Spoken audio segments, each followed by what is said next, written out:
सुनो यार बारे लगाओ जो एक बारे। अरे बोला बोला ये प्यास प्रेम से बोलो ढोड़ी की जय, प्रेम से बोलो ढोड़ी की जय, प्रेम से बोलो ढोड़ी की जय, प्रेम से बोलो ढोड़ी की जय।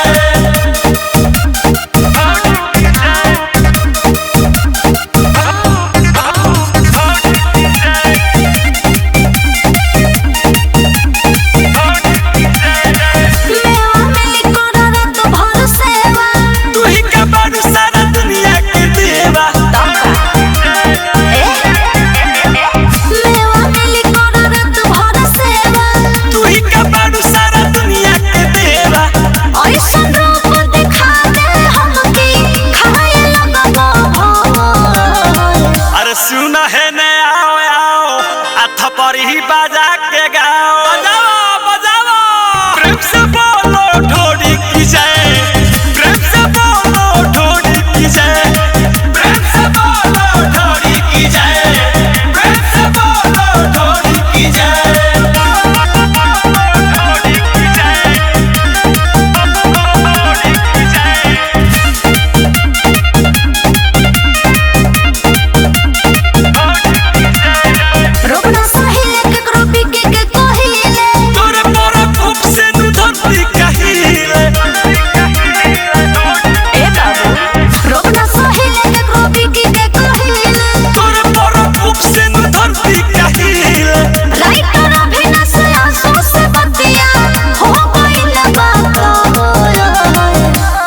ढोड़ी के कहानी खत्म हुआ, अब पारा शादी में ले लो मौलपुआ।